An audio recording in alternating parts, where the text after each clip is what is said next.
फातिमा की रानी माँ, प्रभु यीशु की माँ, आसरा तू ही है माँ।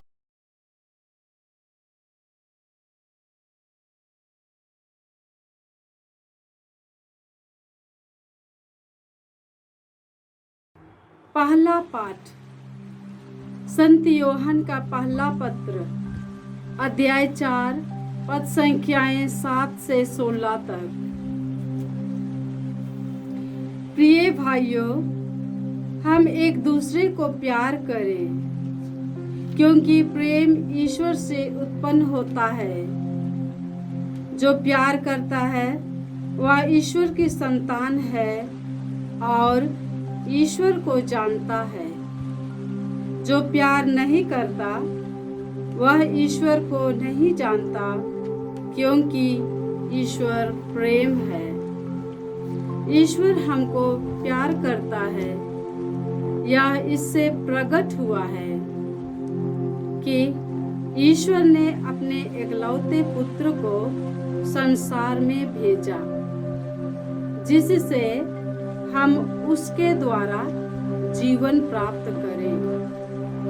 ईश्वर के प्रेम की पहचान इसमें है कि पहले हमने ईश्वर को नहीं, बल्कि ईश्वर ने हमको प्यार किया है और हमारे पापों के प्रायश्चित के लिए अपने पुत्र को भेजा है। प्रिय भाइयों, यदि ईश्वर ने हमको इतना प्यार किया है, तो हमको भी एक दूसरे को प्यार करना चाहिए। ईश्वर को किसी ने कभी देखा नहीं। यदि हम एक दूसरे को प्यार करते हैं, तो ईश्वर हम में निवास करता है और ईश्वर के प्रति हमारा प्रेम पूर्णता प्राप्त करता है। यदि वह इस प्रकार हमें अपना आत्मा प्रदान करता है, तो हम जान जाते हैं कि हम उसमें और वह हम में निवास करता है। पिता ने संसार के मुक्तिदाता के रूप में अपने पुत्र को भेजा है।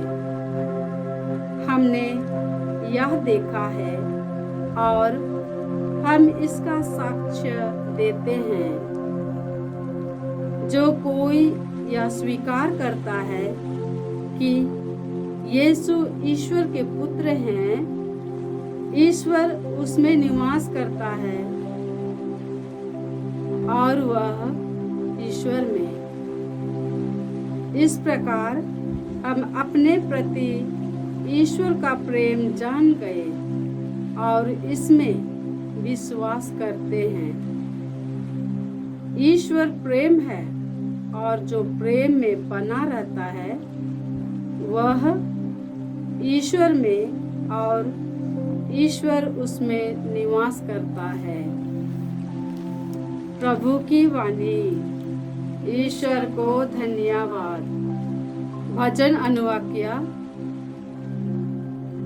वह प्रभु का नियम हृदय से चाहता है। वह प्रभु का नियम हृदय से चाहता है। धन्य है वह मनुष्य जो दुष्टों की सलाह नहीं मानता, जो पापियों के मार्ग पर नहीं चलता और अधर्मियों के साथ नहीं बैठता, जो प्रभु का नियम हृदय से चाहता और दिन रात उसका मनन करता है। अनुवाक्य। वह प्रभु का नियम हृदय से चाहता है। वह प्रभु का नियम हृदय से चाहता है। वह उस वृक्ष के सादृश्य है जो जल स्रोत के पास लगाया गया है, जो समय पर फल देता और जिसके पत्ते मुरझाते नहीं। वह मनुष्य अपने सब कामों में सफल हो जाता है। अनुवाक्य। वह प्रभु का नियम हृदय से चाहता है। वह प्रभु का नियम हृदय से चाहता है। दुष्ट लोग ऐसे नहीं होते। वे तो पवन द्वारा छितराई हुई भूसी के सादृश्य हैं। प्रभु धर्मियों के मार्ग की रक्षा करता है, किंतु दुष्टों का मार्ग विनाश की ओर ले जाता है। अनुवाक्य: वह प्रभु का नियम हृदय से चाहता है। वह प्रभु का नियम हृदय से चाहता है। जय घोष। Hallelujah, hallelujah.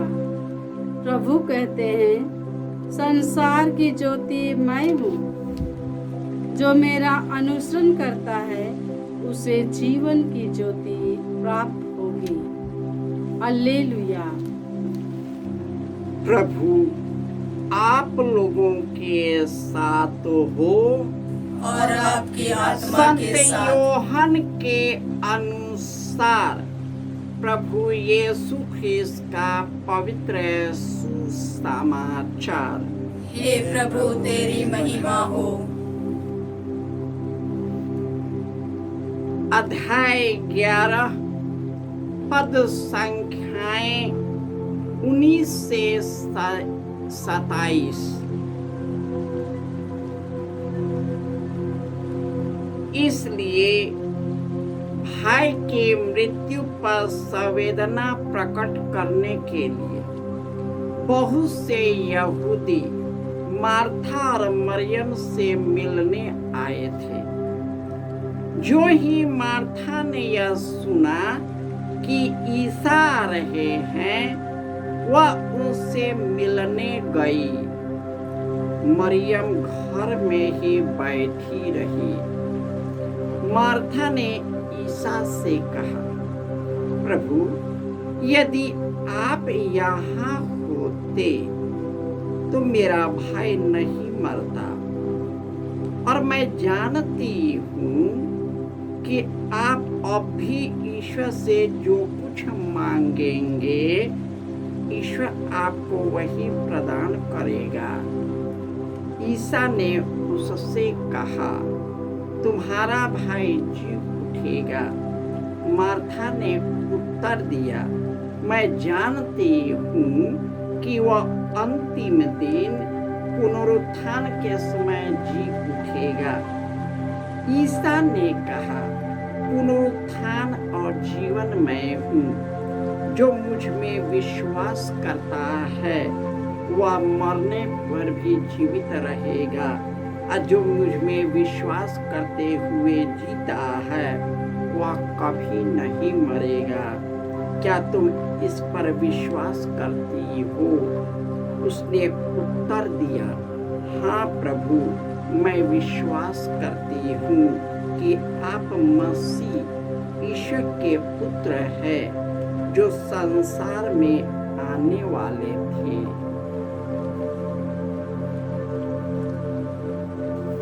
यह प्रभु का सुसमाचार है। हे क्रिस्त तेरी स्तुति हो।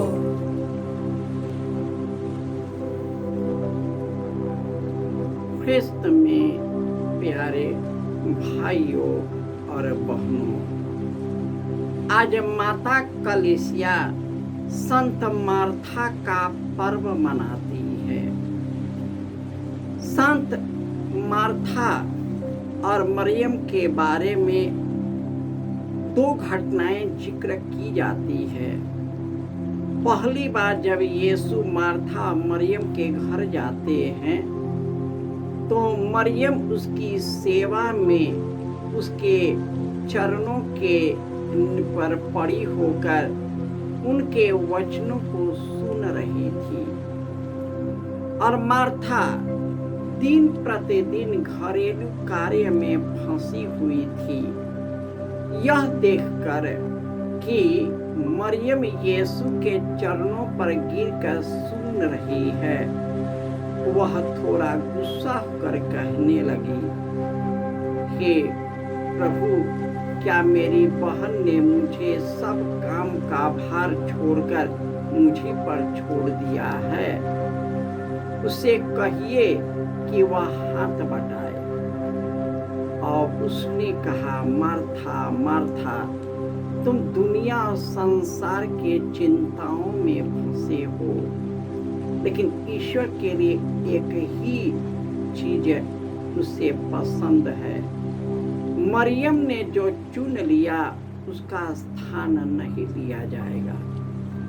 और फिर जब लाजरुस मर जाता है तो उसकी संवेदना प्रकट करने के लिए वह सीधे यीशु के पास जाता है। चरणों पर लिपट कर कहता है कि हे प्रभु, यदि आप होते तो मेरा भाई नहीं मरता।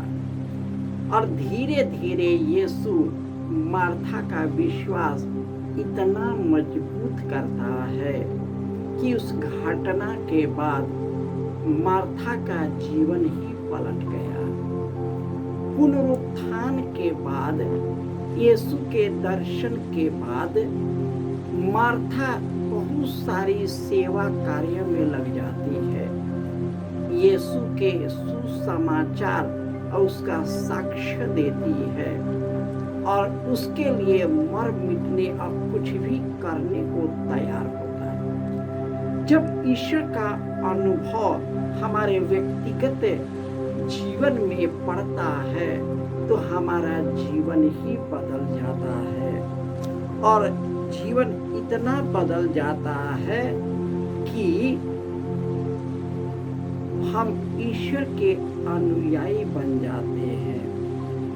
इसलिए ईश्वर पहले पाठ में हमें बताते हैं कि जो इस्राएली जिसको चुना था, अपना बनाया था, उन लोगों ने जब ईश्वर का तिरस्कार किया तो उन लोगों पर कैसे कैसे दुख और तकलीफ आने लगा। ईश्वर ने मनुष्य को अमर बनाया। उसने मनुष्य के लिए मृत्यु नहीं बनाई, परंतु शैतान की ईर्ष्या के कारण इस दुनिया में पाप आया और पाप के कारण मृत्यु आई। परंतु यीशु हमारे जैसे मनुष्य बनकर मृत्यु को गले लगाकर उसने मृत्यु पर राज करने वाले शैतान को परास्त कर दिया। इसलिए यीशु हमारा पुनरुत्थान और जीवन है। जो उसमें विश्वास करता है मरने पर भी जीवित रहेगा, और जो उसमें विश्वास करते हुए जीता है वह कभी नहीं मरेगा। हम अनंत जीवन की तैयारियां करें, क्योंकि यह जीवन क्षणभंगुर है। यह जीवन घास के पत्तों के समान है, फूलों के जैसे है। हवा के झोंके लगते ही यह शरीर बह जाता है, परंतु जो ईश्वर में बना रहता है वह सदा सर्वदा बना रहेगा। हम नहीं मरेंगे, क्योंकि ईश्वर का दाहिना हाथ महान कार्य करता है।